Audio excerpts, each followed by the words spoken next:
Salam, hər vaxtınız xeyir. Bugün 18 iyun 2025-ci il artıq sertifikasiya imtahanlarına start verilibdir. Bugün kurikulumdan düşən sualların bir neçəsini izah edəcəm. Təbii ki, bu müəllimlərin yadında qalan suallardır. Yəni ola bilər ki, tam dəqiq olmasın. Yəni imtahanda düşən formada olmasın. Sadəcə olaraq müəllimlərin yadında qalan suallardır. Birinci sualımız belədir ki, müəllim dərs zamanı qrup işindən istifadə edir. Həyata keçirilmiş iş forması şagirdlərin dərsdə aktivliyini təmin edir. Lakin müəllim müşahidə edir ki, şagirdlərin biri qrup daxilində passivlik nümayiş etdirir.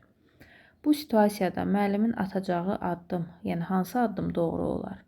Biz bilirik ki, bütün iş formasının həm çatışan faydaları, yəni çatışan cəhətləri var, həm də ki, çatışmayan cəhətləri var. Amma bu o demək deyil ki, biz hər hansı bir iş formasından istifadə edə bilmərik. Təbii ki, hər bir iş forması şagirdlərdə müəyyən bacarıqları formalaşdırır.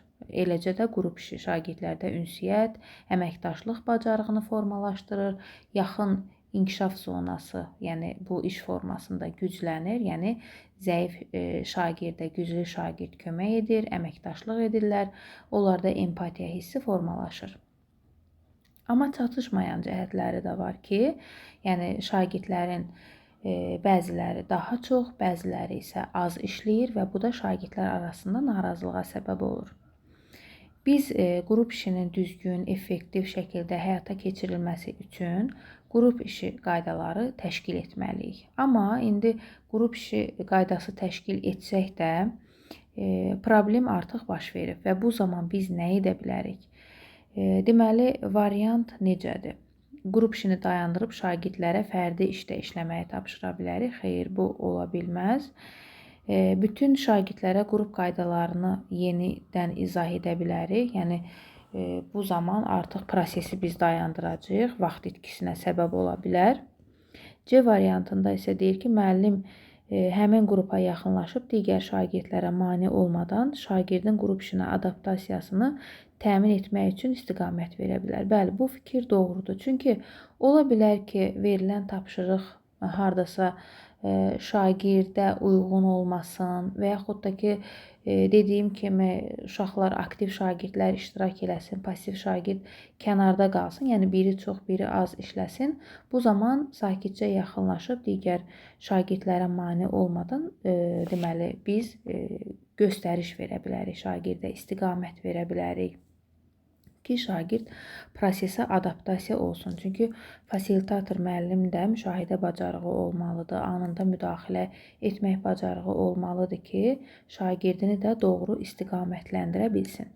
D variantında isə deyir ki, şagirdə qrup işinə qoşulmamaq onun qiymətinə təsir edəcəyini bildirə bilər. Xeyr, yəni qrup işinə qoşulmamaq şagirdin qiymətinə təsir edə bilər. Yəni hansı qiymətinə? Biz bilirik ki, qrup işində şagirdin həm məqsədə çatmasına görə, yəni qarşıya qoyulan məqsədə görə şagirdlər qiymətləndirilir, həm də ki, qrupdakı davranışı, əməkdaşlığı da qiymətləndirilir, qrupdakı fəaliyyətləri də qiymətləndirilir.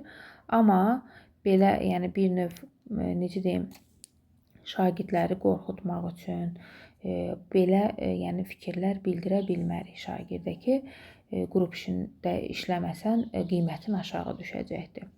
Yəni bu halda doğru deyil. Deməli, burada doğru cavab C variantıdır. Təbii ki, variantlar verilməyib. Mən sadəcə bu variantları özüm vermişəm ki, ola bilər ki, buna uyğun deməli cavablar ola bilər. İkinci sualımız belədir ki, ingilis dili dərsində müəllim şagirdlərə oxumağa mətn verir. Şagird mətni oxuyub bitirdikdən sonra oxuduğu mətni ümumiləşdirəcək. Verilmiş tapşırıq idrak taksonomiyasının hansı mərhələsinə aiddir? Deməli, şagird mətni oxuyub öz sözləri ilə deyəcək, ümumiləşdirmək, xülasəsini vermək, deməli, nümunə gətirməkdir. Bunların hamısı anlamaq mərhələsinə aiddir. Yəni, burada artıq idrak taksonomiyasının anlamaq mərhələsini götürəcəyik. Çünki şagird mətni ümumiləşdirib nə zaman danışacaq? Əlbəttə ki, oxuduqlarını anlasa, oxuduğunu başa düşsə, ümumiləşdirib danışa biləcək, mətni ümumiləşdirəcəkdir. Öz sözləri ilə izah edəcəkdir. Deməli, üçüncü sual isə belədir ki, müəllim şagirdlərə xarici ədəbiyyatdan iqlim dəyişikliyi mövzusunda araşdırma aparıb təqdimat hazırlamağı tapşırdı.